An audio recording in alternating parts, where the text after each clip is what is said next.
Welcome, everybody, to Catholic Owned Live. Thanks so much for joining me today. Welcome, welcome. We are live today on 5 platforms, so I'm getting you all caught up.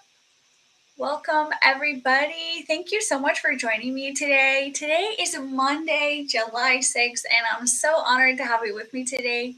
I hope that you had a wonderful 4th of July weekend, a wonderful first Saturday. If you are a devotee of that devotion and the Immaculate Heart. Today I have an important episode for you, and it's going to be a pretty quick one because we have a lot going on here. So I will just kick it right off. Thank you so much for joining me for Catholic Owned Live, the show where we talk honestly about faith, work, vocation, and what it really takes to build the new Catholic economy. I'm your host, Brooke Joyner. If it's your first time joining me, thank you so much for joining me. Today, I'm going to be talking about a really important topic, and that topic is related to our platform at Catholic Owned. It is related to current events in the church and really tying it into the launch of our new platform. If you haven't heard yet, Catholic Owned is completely rebuilt and brand new. Our website is new, our apps are new for iOS and Android, and they are truly beautiful, and we just can't wait for you to experience them. So, if you are Catholic and on the internet right now, you know that recently the topic of not being in full communion has really been top of the headlines for a while. And it is an unfortunate reality that some of our brothers and sisters have opted for decisions that brought them, off of the bark of Peter. And I just want to obviously, encourage people to come back home to Rome. First and foremost, please come back home to Rome. The recent documents from the Vatican have provided a clear path back. Please, I urge you, return home to Rome. And how does that fit with Catholic Owned? So Catholic Owned, what does Catholic Owned even mean? As a business owner, what does being Catholic Owned actually mean? This goes back to how we got started at Catholic Owned back in 2023, and that is defining what it means to be a Catholic Owned business. We developed our founding pillars directly from the precepts of the Church and the Catechism of the Catholic Church. And our first pillar always has been and always will be that a business owner who is a member of Catholic Owned and whose business you'll find in Catholic Owned must be faithful to the magisterium and in full communion with Rome. This is how this relates directly to recent events. This is so, so important. We have always said you must be in full communion with Rome as a condition of membership. We have turned away countless prospective members because they were not in full communion with Rome. And it was such a massive thing that we had to deal with in the first couple of years that we really stand firm on this. We have experience with this that other people don't have. People who want to be viewed as Catholic, they want their business to be viewed as Catholic owned, but they do not submit to Rome. It's a real problem, and we have turned them away because what it means to be Catholic is defined by the Roman Catholic Church. The Holy See is in Rome. The Pope is the vicar of Christ and the successor of Peter. And we must stay on the bark of Peter. No questions asked. It's so, so, so, so important. And so we really have viewed ourselves almost as, stewards of this term, Catholic owned.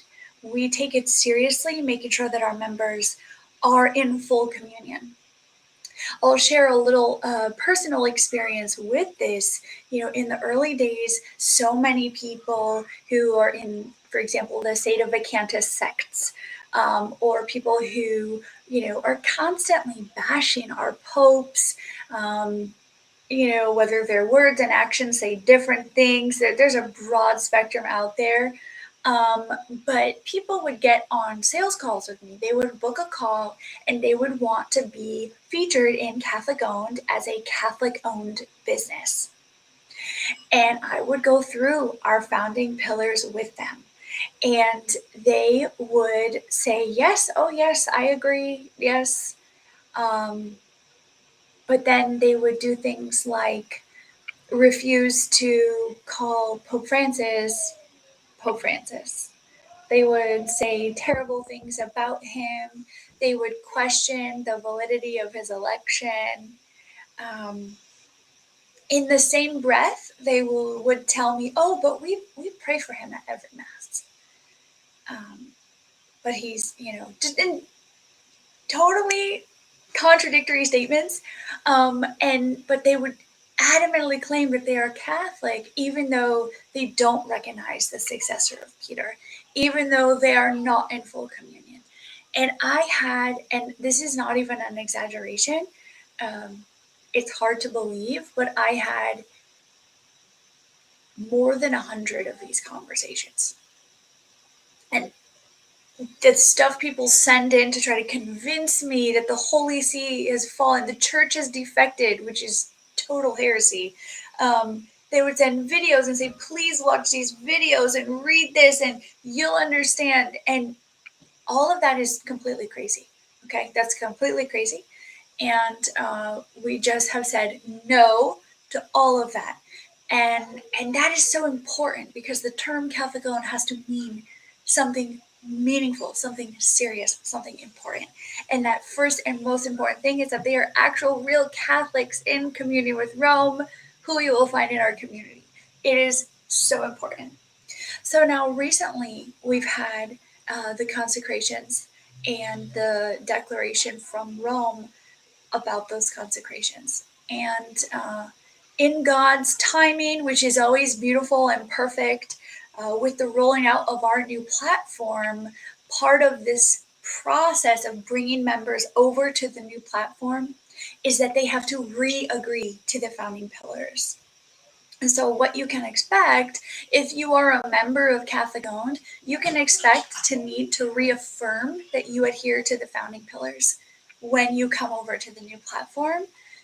We are looking at ways to be reaffirming that every year, to reach out to our members and say, hey, is this still applicable to you? Because we understand things change, people change, life changes. And it's really, really important to us that the integrity of the Catholic owned seal, that badge, that term, means something specific. And that specific meaning is absolutely tied to strict adherence to the Catholic Church, led by Pope Leo right now, led by the Holy See. So as a member, you can expect to reaffirm those pillars as you migrate to the new platform, as well as regular reaffirmation that those still apply to you. If you're a shopper on our platform, we want you to know that that's what you can expect. You can expect real Catholics who are in full communion with Rome, as defined by the Holy See, as defined by Pope Leo, in submission to Rome, full communion, no exceptions. Those are the businesses you can find with us. And as you can tell, it's really important to us. We stand firm on this, and we will not be making exceptions on this.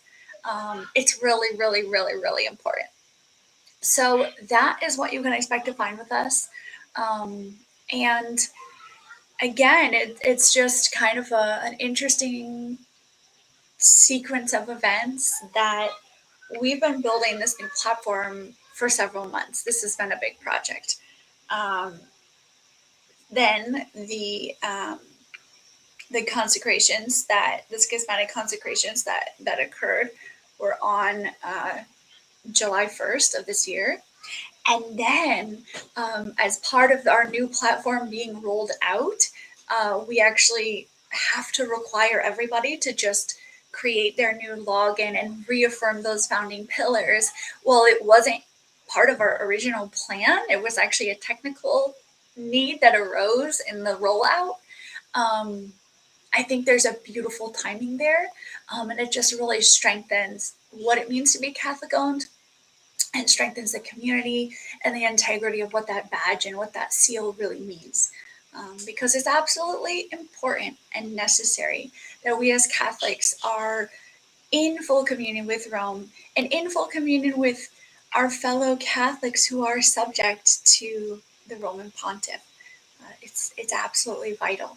So really quickly, just you might be wondering what our other founding pillars are. Of course, number one, which is what I've been talking about this whole time, is faithful to the magisterium and in full communion with Rome, as Rome defines that. That is our first founding pillar, and every member of Catholic Owned must affirm that for themselves. The second is that they are a regularly practicing Catholic in good standing. So what this means is they are fulfilling their Sunday and Holy Day obligations, and they're receiving the sacrament of confession regularly. That term regularly comes from the catechism. For some, that might be weekly. For some, that might mean monthly.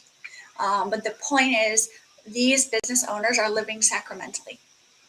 The third pillar that all of our members are obligated to sign on to is that they pray the rosary or practice other sincere daily devotions. So they're doing something every single day to grow in their faith. And the fourth really just flows naturally from the first three, and that is that they operate their business according to the principles of the Catholic faith. So all the businesses that you see in Catholic owned put in writing their adherence to these principles, and the way that who they are, what they believe, and the way they practice their faith, and therefore the way they run their business. So those are our founding pillars. That's what you can expect to find. If you are a business owner and this sounds like you say, hey, I adhere to all those. I want my business to be found by Catholics who want to find people like me. Reach out to us. We would love to welcome you to the platform, because the great thing is that Catholics own businesses of all kinds, whether it's a local service provider, whether you sell products, especially if you sell things that aren't Catholic in nature. We need all of those. All of us Catholics need those services and those products. We use them every day, and we would rather buy them from a fellow Catholic, 100%. So be sure to reach out, get in touch, and let's get you listed. Let's get you into the community and get your business being found by Catholics who really care about this stuff. So that is the majority of what I wanted to cover today. Again, a little bit of a shorter live stream today, but I wanted to just hit on that importance of that first founding pillar in light of recent events, and encourage people to adhere to that founding pillar, adhere to the church, stay on the bark of Peter.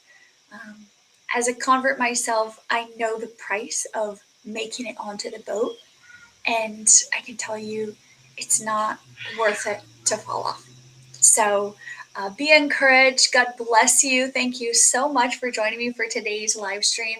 I will be back this Wednesday. I have a guest, and I can't wait for you to meet her. She's amazing.